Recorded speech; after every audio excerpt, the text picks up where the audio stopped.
program. Okay, I think that's my fault, actually. Yeah. That sound means it's time for our Conservative Future segment, where we like to interview younger conservatives who are out there in the political scene. And welcome back to the program. We have Mr. Michael Banks, who is a very informed citizen, a great guy. Michael, welcome back to the show, sir. Thanks for having me, Paul. Yeah, absolutely. So, just first of all, it's been, I don't know, when was the last time you were on the show? It was last year sometime, right? Yes, sir. June or July. Yeah, yeah. Okay, so it's been a couple months since we talked to you, or 6 months since we talked to you. So tell us, Michael, what's been going on with you? What are you up to these days?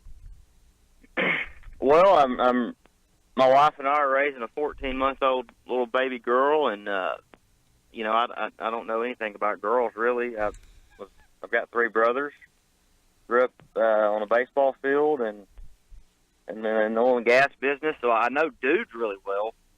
And the good Lord blessed me with a little girl, so I struggle trying to put her hair in a ponytail. Yeah.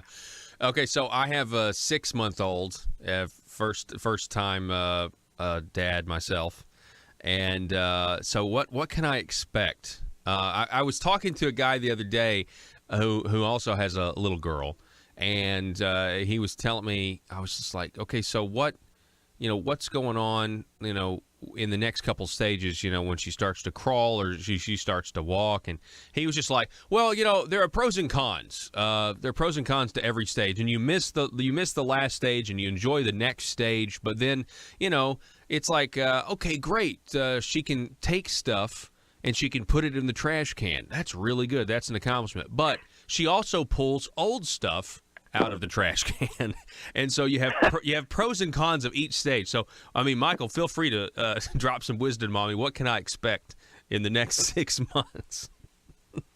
Well, expect the unexpected, because I don't have an answer for that. I was kind of, I guess, surprised at how quick she got an attitude. I thought that was supposed to happen at 13, and she's 13 months old, and she got the attitude pretty early, which is a good thing. But that I don't really have an answer for your question. Yeah, well, I'm learning as I go as well. Okay, all right. Well, maybe we should go to therapy or something. I don't know. I think I'm definitely learning as I go as well. I think that's part of it. All right, so let me see. So Michael Banks, what are you thinking right now about what's going on nationally with Donald Trump? What did you think about that government shutdown? It didn't work out very well. The Schumer shutdown, as they've coined it, was not good for them.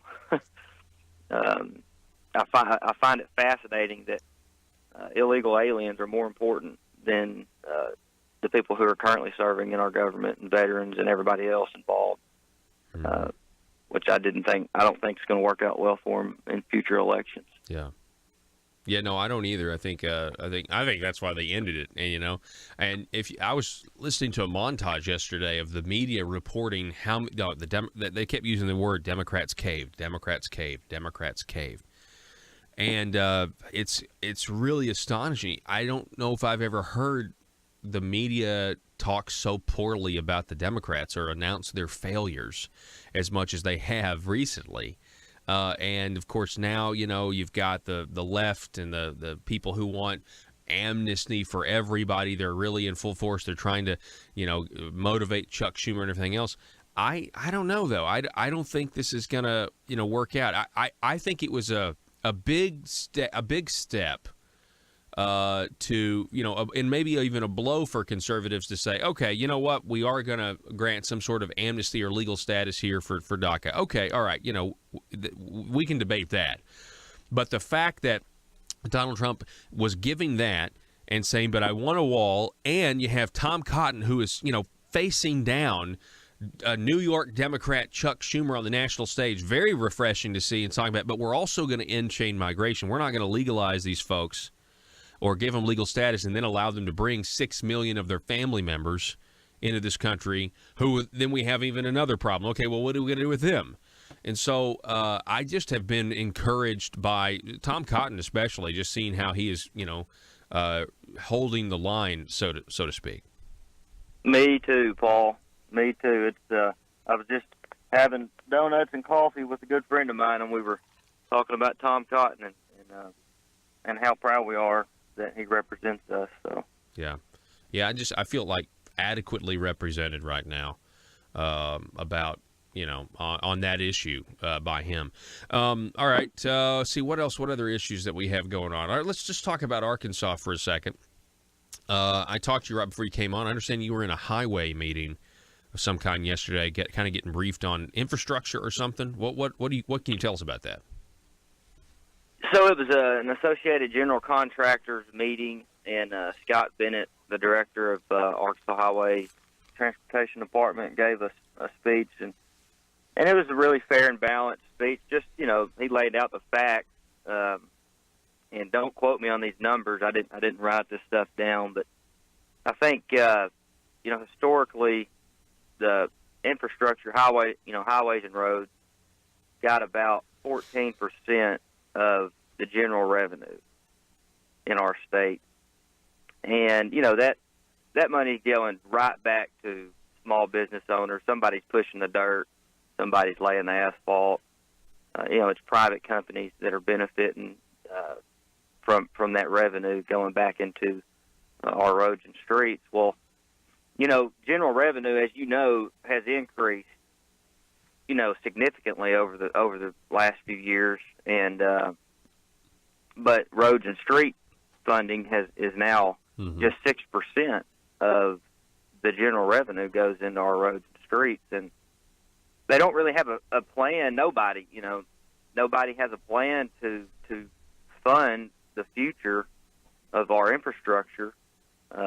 We've got sales tax on gasoline. Well, nobody has a plan for the future when everything's, I believe, will be compressed natural gas, or even if they figure out some technologies and batteries and electrical. There's no financing in the future for our roads and streets, and it fascinates me that nobody running for public office and nobody in public office has a plan for that.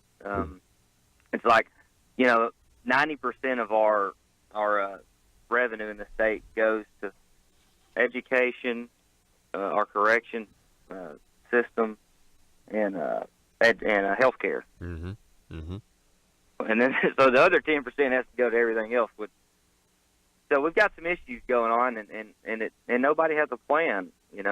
That's kind of concerning to me as a young conservative. Yeah. I mean, you would think. We all agree. I think most of us agree. I mean, I know some people maybe would say, I'd like to privatize the roads, or there are some people with it. But I think most people are like, this is a proper function of government. To take some of our money and to build roads, because it does help the economy when you can get goods to market and people have the freedom to travel and commerce and voluntary cooperation. I mean, cars are a part of our society, integral part of our society. My whole position is, we're giving the government, we're already giving the government money to do these things. And look, I know they have plenty of money. Yeah. Paul, you're exactly right. Yeah, they have plenty of money. They're already taking so much of our money, and it's just about the priorities of where they're going to spend it. And they got record revenues, and they increase spending from year to year. And on the general revenue, the governor, I know the highway folks seems like they wanted to dip into more general revenue. The governor says no, and I mean, I say that's because we've committed resources to bigger government programs and growing government, and that's why we can't give any more money, to the highways. Was there any talk about the stance of because they wanted, they had a proposal to get some general revenue. The governor said no, we're not going to do that. Was there any talk about that in the meeting? Yeah, there were talks about different ideas in the past. I think 2013 they had a plan. 2016 they had a plan. One got out of committee, failed on the House floor. Another one didn't get out of committee, never made it to the floor. So, there's only two options. You either have to increase taxes to fund roads, or you have to dip into the general revenue, and nobody can agree on how they're going to get there. Yeah. And so, Scott Bennett just kind of laid out the facts. He didn't pick sides. Just, we've got to do something. Yeah. Our bridges are going to continue to crumble over time, and nobody has a plan. Just laying out the impasse. I mean, that's essentially where we're at. We're kind of at a stalemate where, and the problem is, the governor supports an increase in the gasoline tax at the wholesale level, which eventually filters down to the pump. He wants the voters to decide, which to me, if you refer something to the voters and it's a potential tax increase, well, I say you're for it, because if you could use your power to ensure that we don't get a tax increase.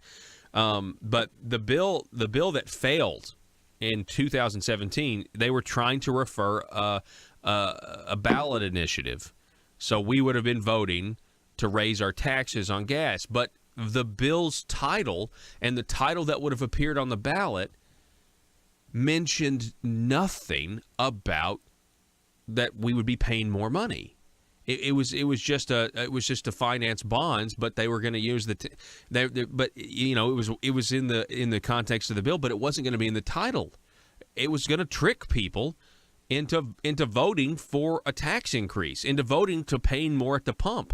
And, for the life of me, Michael, I mean, if the people were to decide to do it, okay, whatever, that's the way our society works. But can we please have honest politicians that just, honestly and transparency present on the ballot what it is you're voting for?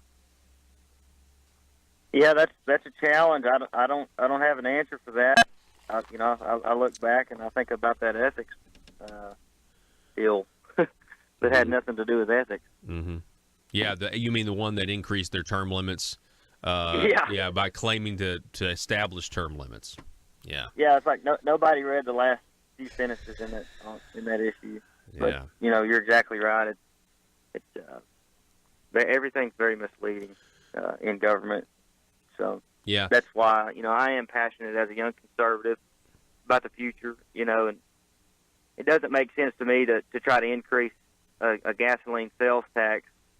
We need to focus on financing that infrastructure in the future, and nobody has a plan. I mean, what are we going to do when ride sharing takes off and Uber starts like having electric school buses and people were commuting to Little Rock that way in 15 years? Or we talked about this, some buddies and I, last night. What are we going to do when Walmart starts delivering groceries to your home via drone? I mean, that's not that far out. You know what I mean? Mm-hmm. Yeah. And there's a lot of Walmarts across the country. That's exactly right. Yeah, and they just 60 Sam's Clubs all across the country were shut down to turn them into like a local online e-commerce distribution hub, and everything is going in that direction. Mm-hmm. So yeah, that's true. It's going to be we've got to have people willing to come up with some bold ideas. And I mean, Arkansas's budget is a complete mess, and we've got to have people, come up with bold ideas that can deliver what the people expect, what we're giving them money to do. But they don't need to continue. They don't need to perpetuate a system that continue. Well, it's been 5 years. We need a little bit more money. No. I mean, if our population continues to grow, we have more people, participating. You don't need to keep raising the taxes to do the stuff that we're already giving you the money to do. That suggests that there's mismanagement going on. Oh, and one more thing, Michael. We got to go here in a minute, but on the ballot stuff, isn't it weird? Isn't it like it's like a soft tyranny? If you or I got together and got a petition to put something on the ballot, the Attorney General can essentially say that your title is misleading, and they can, and she, in this case, Leslie Rutledge, would make us change the title if she thought it was misleading and not honest. But if the General Assembly votes on a ballot initiative, that title cannot be challenged. It cannot be challenged at all. There is no mechanism to say, hey, this is a deceptive title, and we need it to be changed to where the people have, a more honest representation. I just find that to be, it's a tragedy, really, and Arkansans have been deceived by it several times recently. Yeah, that's something. That truly is something. Most of the people that I surround myself with are pretty leery about anything the General Assembly puts on there. So yeah, but the average public, yeah, if you're not involved, you don't know. Well, Michael Banks, I appreciate it. It's always a pleasure to have you on. I appreciate the conversation, and we'll do it again soon. Okay. All right. Hey, thanks, Paul. All righty, be safe. That's Michael Banks, everybody. That concludes our conservative future segment that we like to do. Hey, if you know a young conservative, let me know. Text us, call us, 870-275-9799. I'd love to